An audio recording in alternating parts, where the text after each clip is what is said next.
Okay, welcome to our podcast, Jimi and the Wolf.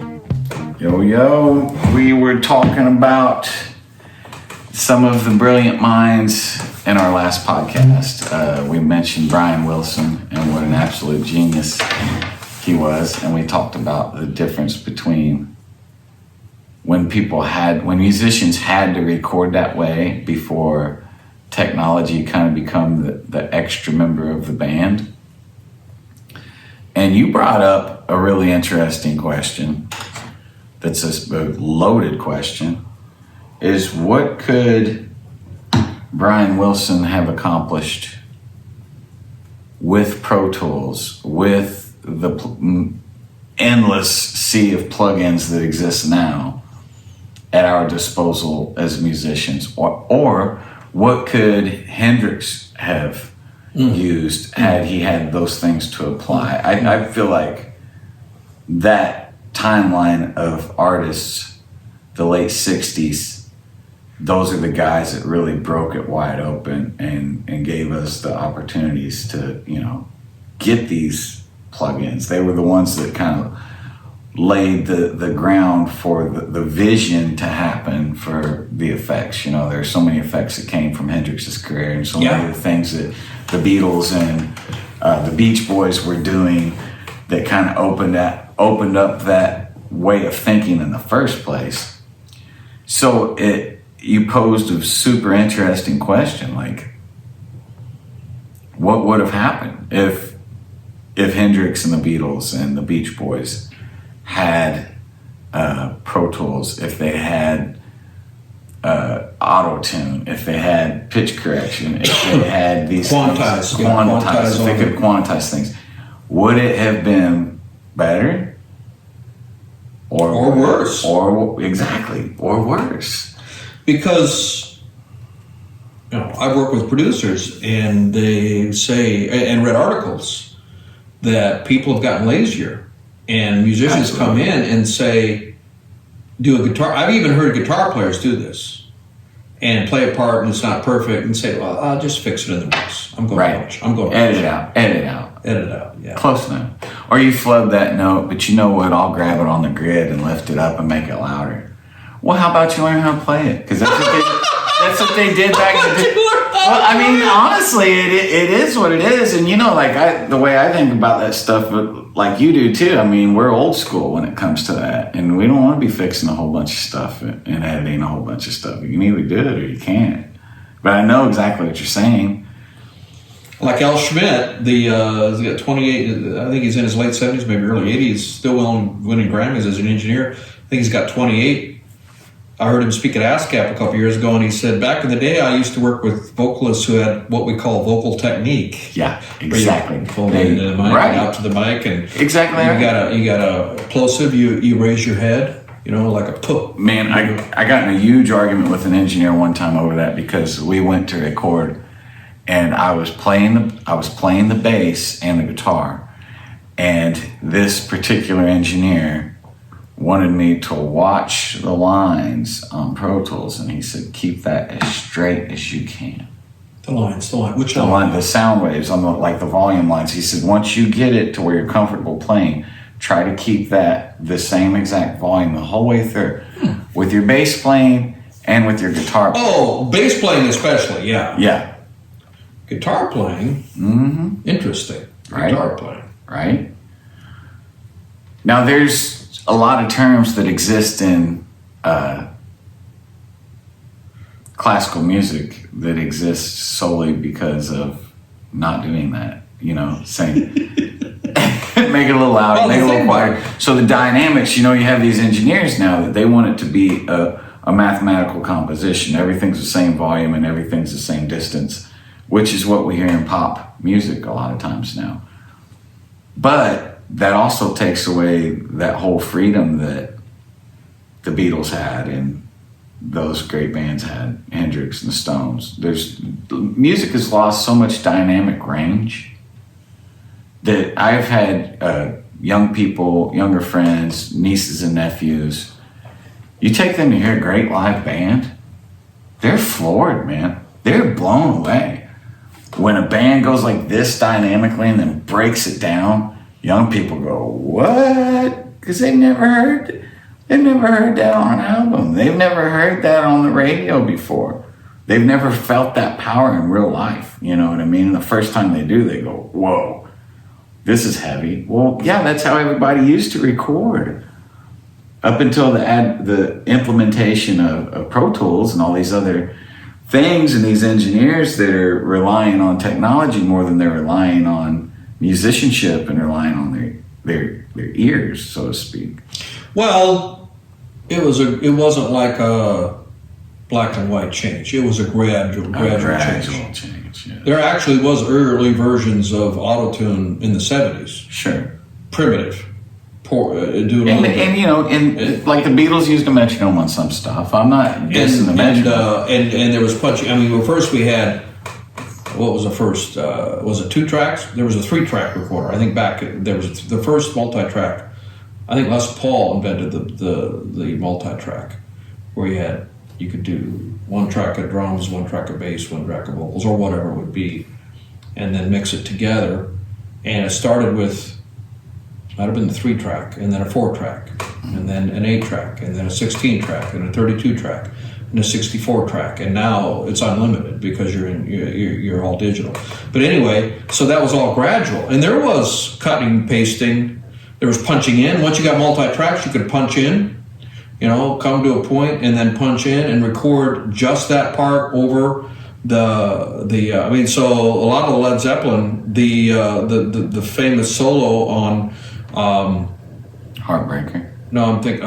What's the most famous song? Stairway to Heaven. That's a compilation of a bunch of different stuff that he spliced together. Tape, man. Tape, and that you could do in the 60s, early 70s. What was that, early 70s when they did that, when they recorded that? Maybe it was early 70s. I think it was 70s. 71 or 2 or in that range. So that was already possible. Well, you go back to Chess Records, 50s, they're just one mic standing around a circle. That's real live, there's no overdubs at all. So we're only talking probably 10 years. Is it 10 years maybe? And so the Beatles started using that in, their early stuff. Probably their first record, I Want to Hold Your Hand, was more like everybody standing around a mic, or maybe a few mics, or maybe mixing it in the console, but only one track or 2 tracks. And then you get a 4-track, and you start overdubbing, and then you start going crazy. Right. I think from 65 to 70, or 64 to 70, the evolution of recording techniques exploded. Just unbelievable. I mean, think of being alive in that period of time. Oh, man. We're landing on the moon. Right. We're walking into a club somewhere in England in like 66 or whatever year he was there, and hearing Jimi Hendrix doing his thing. Yeah. That was a very fertile time. What? Very, very fertile time. You'd be forward. Yeah. And before that, like 50s, like Chess Records, or 100% live. 100% live. And maybe that's one of the reasons why. And one mic. Yeah, one mic. And maybe that's one of the reasons why people, the old school cats like Buddy Guy, his live game is still on a whole nother level. Still. I don't know how old Buddy Guy is now, but I think he's over 80 now. He's got some years on him, but his live game is still ridiculously good. Yeah. I mean, he brings it every time I've ever seen him. He just brings the heat. He's amazing. Yeah. He really is amazing. And such an underrated guitar player, man. So important. I met him. Well, you met him. You actually, and he complimented your playing. Or what was it? Yeah. Well, we talked gear more than my playing. I don't think my playing was on a level to really impress him or anything like that. He told me to keep it up. But this was at an outdoor at a blues festival. And the interesting part about it was that we talked gear, and he said, "What are you using?" And I said, "Man, I use the same rig that you do, a Fender Stratocaster in a Bassman," which is what I was using at the time. And I said, "I try to get that same kind of tone that you got in the old Chess Records days." He said, "I didn't have none of that shit." I said, what were you using? He said, "Whatever I could get my hands on." So that was like the moment that it occurred to me, like, maybe, all in his hands. Maybe it doesn't really matter, I think he probably had a Stratocaster back then, but I don't think he even remembered what kind of amp he was using. Every picture I've ever seen of him forever ago, you know, he always has a Strat, but he says, man, I didn't have that stuff back then. And he didn't even remember what he played. I mean, there would be no Jimi Hendrix without Buddy Guy. Absolutely. Or who's the other guy that used to do the behind his head stuff? Magic Sam? Magic Sam was one of the great blues guys. Who was the guy? Just a crazy showman. You're thinking of Magic Sam. Okay, I thought I was. And his guitar playing was insane. There were so many of those guys that were, you know, Yeah. the greatest, really, in my mind, if not the greatest, the most powerful musicians that, for whatever reason, I mean, for many reasons, mostly racially fueled social reasons. Yeah. I mean, Elvis, those guys never got their accolades. I mean, that was American music in a nutshell. Mostly what the innovators were these guys that were playing for tips and the Chitlin circuit. Yeah, the guys that really invented rock and roll. Most of them died with nothing because they didn't make any money. There was no health care for those guys, you know. That's why Muddy was so important, and people like Buddy Guy. And I mean, and the Brits know. America still has this weird denial about it. Absolutely. You know? But the Brits know, and that's why, you know, because racism wasn't as big a thing in England. And they got it, you know. I mean, the British invasion happened for a reason, because they were listening to the movement that was going on in the States. And, you know, Clapton talks about it all the time, that Clapton, Jeff Beck, Jimmy Page, they were all digging on Albert King albums and Buddy Guy and Jimmy Reed and all this incredible music that America had right here, and white people completely missed the boat on the whole deal. Yeah.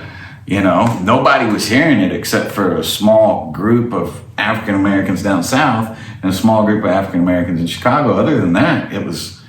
But once those albums made it to England, the rest is history, man. They know where it came from. And I think most musicians that really study it in the States know too. My favorite Buddy Guy show that I ever. Well, Bob Dylan was influenced by those blues cats. Well, yeah, he knew about those the Chess Records guys. Yeah, I think everybody was, man. You know, when you take it's like an amalgamation, man. You take the folk singers, like the Tin Pan Alley folk singers, and you throw in the Celtic music that came from Ireland, Scotland, England, and their folk songs. You throw that all in a pot and throw the blues in there. That's everything we have, man. That's where it all came from, in my mind. I mean, jazz, I don't know how to put a finger on that. I think the genius of a handful of those guys early on, Charlie Parker and Thelonious Monk, but everything else that we have. I think New Orleans is where that originated. Yeah, New Orleans, but it's the same sort of thing. A lot of, again, African rhythms. Sure, African polyrhythms, and those rhythms were so deeply ingrained in those people, you know, that it took on a life of its own. Probably when the African musicians started to hear what other people were doing too. You know, it probably influenced their great sense of rhythmic concepts to take it to a whole nother place. You know, talk about hotbeds of music. I was unaware that Kansas City during Prohibition was very fertile for. Yeah, Kansas City and all the speakeasies was a huge center for jazz musicians in the 20s. Nice. So, you know, who would have thought? I mean, Kansas City? Are you kidding me? I would never have thought that. It's always fascinated me historically how much music affects culture. 100%. 100%. That was one of the big things about the illegalization of marijuana. You know, they criminalized the African American musicians, especially the jazz musicians, and instilled this sense of fear in white Americans that, hey, if we don't stop these black jazz musicians from smoking reefer and playing their music, that's going to affect your life in an adverse way. And they spun it that way, man. They really did. They spun it to people that way of like, And I think it's because, so many of the powers that be, they understand that how powerful music really is on that level. But yeah, it's interesting, man. Like how different it is geographically, because like I've, with my deep ties through Carroll DeCamp and the jazz thing in Indiana, and some of the great jazz musicians that come out of there with like Wes and Hoagie Carmichael and all that stuff. It's different. Indianapolis jazz is different than Kansas City jazz. It's different than New Orleans jazz. It's different than It always jazz always kind of jazz is so malleable. I mean, blues kind of in a way, but still blues is a blues. When you hear it, that it's blues. But jazz, if they would have had subgenres back then like we do now, it would have been mind-boggling how many subgenres of jazz there were and still continue to be. Because those little geographical pockets, it always sounds different. What was going on in New York City versus what was going on in LA. It's a little bit smoother, a little bit softer. New York was always just like intense. And I think hip hop sort of did the same thing later on.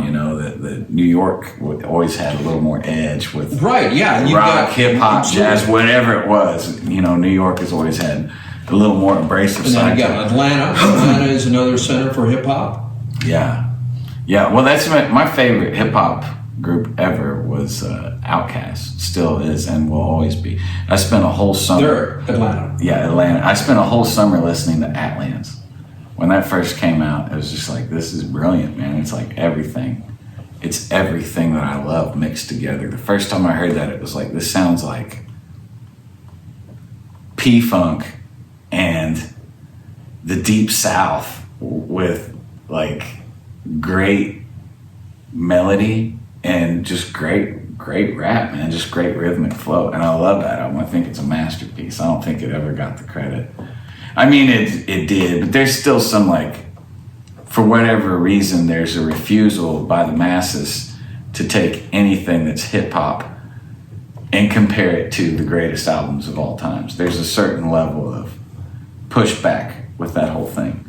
Nobody wants to start talking about Outkast albums in the same vein that they talk about Rolling Stones albums. You know what I'm saying? Even though in their own time and in their own right, they're just as brilliant. Maybe even more innovative in some ways. We could go in depth. We could do an entire study of geographic sounds. Oh man! Like you look at Seattle area. Isn't that crazy how it always happens? Yeah. And you've got what are some other? Let's think of some others. Memphis with the Muscle Shoals thing. Alabama, Muscle Shoals, and then Memphis Stacks, and they're different. They're close, but they're different. Yeah. Sorry, I said Memphis Muscle Shoals. Absolutely. You got Muscle Shoals versus Stacks in Memphis. Stacks in Memphis. And the whole blues thing out of Mississippi. If you want to chase it all the way back with American roots music, the whole blues thing in Mississippi. The people like my family, where they were from in northern Kentucky and southern Indiana, and bluegrass, which was, the Irish and Scots and Brits bringing their music over to West Virginia, into Kentucky. It's no mystery to me where bluegrass music came from. It's the same thing they were doing back in the day across the sea, and they brought it there. So that was another geographical thing. And in my mind, it's no mystery that still, in country music, you have all of these incredible songwriters, just powerhouse musicians coming out of the state of Kentucky. Chris Stapleton, Tyler Childers, Sturgill Simpson. It's no mystery to me. Those guys, I don't know this, but I would bet money that their grandpas played, and if their grandpa didn't, their great-grandpa did, and you go back a couple hundred years ago and their great-great-great-grandpa sitting somewhere on a hillside in Ireland playing that. You know what I mean? It is geographical, but it makes you wonder. I mean, we're just now becoming aware of so much of this music, and most of it's probably as old as the hills, man. Another geographic reference would be the Tulsa sound. Yes. Clapton got so ingrained into it, and Leon. Leon Russell. Leon Russell, and had a studio there at a church, and a bunch of guys came out of that. I mean, Oklahoma. Mm-hmm. Oklahoma. I mean, you would, but that's a whole sound. Yeah, and there's a lot of great country songwriters from Oklahoma too, and now there's a lot of great songwriters from the state of Georgia, and how those things hit, and you look at the Allman Brothers impact, and if not, down there, in the Panhandle area, would you say, Florida Georgia line area, right? Exactly. And if not for them, if not for Dwayne especially, I don't know that we ever had Southern rock at all. Yeah, and then you got 38 Special from that same area. Skinner, if not for Allman Brothers, we probably would never have heard Skinner, and that whole Southern rock thing. I love the 38 Special. Yeah, it's great stuff. I love Southern rock, man. To see the Black Crowes kind of bring it back the way they did, it's great stuff because it's everything I love. It's like blues and rock together, and that's as good as it gets in my mind. But yeah, we're at 2045. I think we call it. We call it. All right. Time to get some food. Thank you very much. We'll see you next time. See you next time. Peace.